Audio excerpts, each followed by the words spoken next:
प्रश्नावली 11.1 का अब हम प्रश्न नंबर 3 सॉल्व करेंगे। यहाँ पर तो यहाँ पर 5 सेंटीमीटर, 6 सेंटीमीटर और 7 सेंटीमीटर भुजाओं वाले एक त्रिभुज की रचना कीजिए। तो यहाँ पर हम पहले 5 सेंटीमीटर, 6 सेंटीमीटर और 7 सेंटीमीटर भुजाओं वाला त्रिभुज यहाँ पर बनाते हैं। तो सर्वप्रथम हम सबसे बड़ी भुजा है जो 7 सेंटीमीटर उसे खींचेंगे हम, फिर हम 5 सेंटीमीटर और 6 सेंटीमीटर वाली भुजा को खींचेंगे। तो ये खींच ली हमने 7 सेंटीमीटर लंबी सबसे बड़ी जो भुजा है। अब हम यहाँ पर 6 सेंटीमीटर और 5 सेंटीमीटर लंबी रेखाएं हैं जो भुजाएं हैं वो हम चाप द्वारा स्केल में माप करके खींचेंगे। तो यहाँ पर हम 6 सेंटीमीटर लंबी रेखा खींचते हैं। तो यहाँ पर हमने ये माप लिया 6 सेंटीमीटर लंबी रेखा। यहाँ पर ये हमने इसके लिए माप ली 6 सेंटीमीटर। अब हम इस सी पर रखेंगे इसे और यहाँ पर एक चाप लगा देंगे। ये हमने 6 सेंटीमीटर लंबा चाप लगा दिया। अब हम 5 सेंटीमीटर मापेंगे स्केल में। तो यहाँ पर ये माप लिया हमने, ये 5 सेंटीमीटर लंबा चाप माप लिया हमने यहाँ पर, ये 5 सेंटीमीटर। अब हम इस बिंदु बी पर रखेंगे और यहाँ पर ये इस प्रकार का 5 सेंटीमीटर लंबा चाप लगा देंगे। यहाँ पर क्रॉस किया है, यहाँ पर बिंदु आ जाएगा ए। अब इस ए को बी और सी से मिला देंगे। तो ये बन गई त्रिभुज जो कि 5 सेंटीमीटर, 6 सेंटीमीटर और 7 सेंटीमीटर भुजाओं वाली त्रिभुज हमने बना ली। अब इसके संगत एक अन्य त्रिभुज की रचना करना है जिसकी भुजाएं दिए हुए त्रिभुज की संगत भुजाओं की 7/5 गुनी हों। 7/5 यानी कि 5 का भाग हम 7 में देंगे तो 1 से अधिक हो रहा है कुछ, तो यानी कि इस वाले त्रिभुज से बड़ा त्रिभुज बनेगा। तो हम जो BC है इसको हम थोड़ा और बढ़ा लेते हैं आगे की ओर। ये हमने बढ़ा लिया BC को, चूंकि जो प्रश्न 2 था, प्रश्न नंबर 2, उसको हमने सॉल्व किया था 2/3 के गुनी बताना था हमें। तो यहाँ पर छोटी त्रिभुज बनी थी उसमें जो कि संगत त्रिभुज बनाई थी। लेकिन यहाँ पर 7/5 है यानी कि 5 का भाग हम 7 में देंगे तो 1 से अधिक बार हो रहा है कुछ, तो यहाँ पर बड़ी त्रिभुज बनेगी ABC के संगत। तो यहाँ पर उस बड़ी त्रिभुज को बनाने के लिए हमें इस BC को आगे बढ़ा दिया हमने। अब हम यहाँ पर जो ये बिंदु B है इससे BX किरण खींचेंगे, चूंकि जो 7/5 है इसमें अधिकतम है 7, तो BX किरण को 7 समान भागों में हम बांटेंगे। तो यहाँ पर ये बांट दिया हमने BX किरण को 7 समान भागों में। 7 समान भागों में इसीलिए बांटा है क्योंकि वहाँ पर 7/5 गुनी कहा है, उन दोनों में अधिकतम 7 है, तो 7 भागों में बांट दिया। अब चूंकि ABC से बड़ा त्रिभुज बनना है तो यहाँ पर X5 को हम C से मिलाएंगे। चूंकि 7/5 कहा है तो हम X5 को C से मिला देंगे। यहाँ पर ऊपर भी यहाँ पर देखेंगे 7/5 कहा है तो हम X5 को C से मिलाते हैं। ये हमने मिला दिया यहाँ पर X5 को C से। अब हम आगे सॉल्व करेंगे इसे।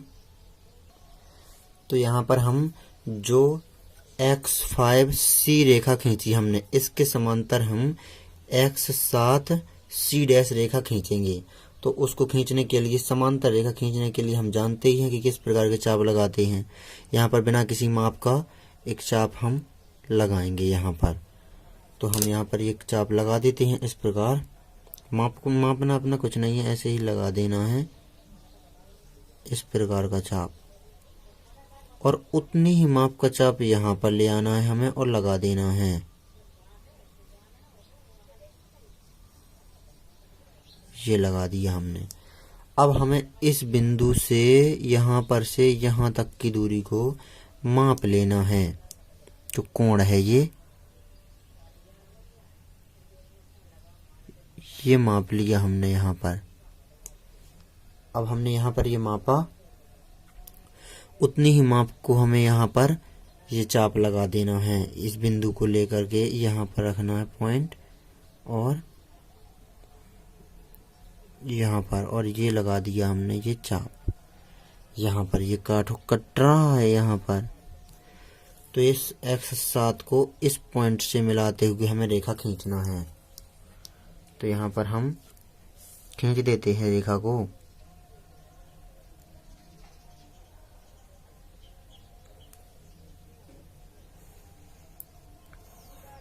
ये खींच दी हमने रेखा। यहाँ पर बिंदु आ गया C डैश, तो ये खींच दी हमने x5 C रेखा के समांतर x7 C डैश रेखा। अब हमें इस AC के समांतर यहाँ पर C डैश A डैश रेखा खींचनी है। तो यहाँ पर हम सर्वप्रथम इस AB को थोड़ा बढ़ा देते हैं हम ऊपर की ओर। जो AB रेखा है इसे हम ऊपर की ओर बढ़ा देते हैं। तो यहाँ पर हमने बढ़ा दिया AB रेखा को। अब हम यहाँ पर जो AC है इसके समांतर हमें A डैश C डैश रेखा खींचनी है। तो उसके लिए हमें इस C पर चाप लगाना पड़ेगा, उसी प्रकार जिस प्रकार हमने x5 पर लगाया था। तो यहाँ पर हम बिना किसी माप के एक चाप लगाएंगे। ये लगा दिया हमने ये चाप। उतना ही चाप हम यहाँ पर C डैश पर लगाएंगे।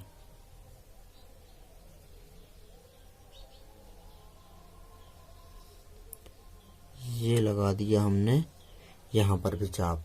अब यहाँ पर ये कोण हम माप लेंगे इस बिंदु से इस बिंदु तक। ये माप लिया हमने। अब यहाँ से उतने ही माप का यहाँ पर कट लगा देना है हमें। ये लगा दिया हमने ये इस प्रकार।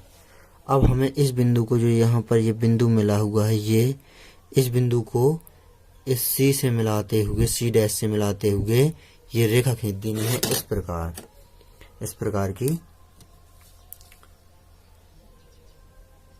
प्रकार की ये खींच दी हमने रेखा A डैश C डैश।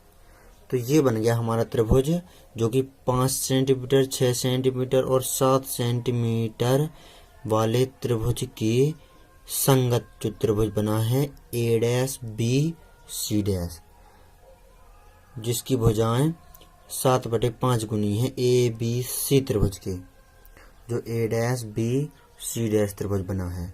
तो इस प्रकार हमें इस त्रिभुज की भी रचना कर लेना है। रचना के पद आपको लिखना पड़ेंगे जैसे जैसे स्टेप बाय स्टेप हमने इसको बनाते गए हैं। पहले हमने BC खींचा 7 सेंटीमीटर, फिर 6 सेंटीमीटर का चाप लगाया और 5 सेंटीमीटर चाप लगाया, ABC को मिला दिया तो त्रिभुज ABC बन गया। फिर यहाँ पर BX किरण खींची, इसे 7 समान भागों में बांट दिया। फिर हमने x5 को C से मिला दिया और x5C रेखा के समांतर हमने x7 C डैश खींची, और इसी प्रकार हमने AC के समांतर A डैश C डैश रेखा खींची। इस प्रकार हमने त्रिभुज A dash B C dash भी बना लिया।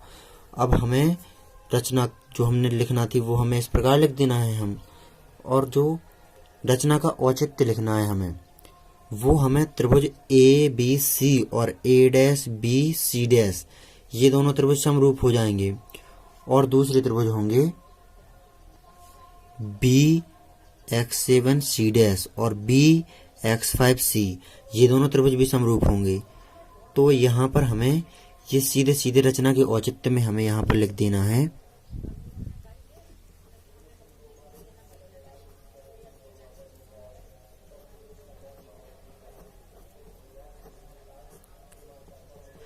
रचना के औचित्य में हमें दोनों त्रिभुजों को समरूप दिखा देना है। एक तो त्रिभुज A B C समरूप त्रिभुज A dash B C dash, A B C और A डैश B और C डैश ये त्रिभुज समरूप हैं, और त्रिभुज BX5 C,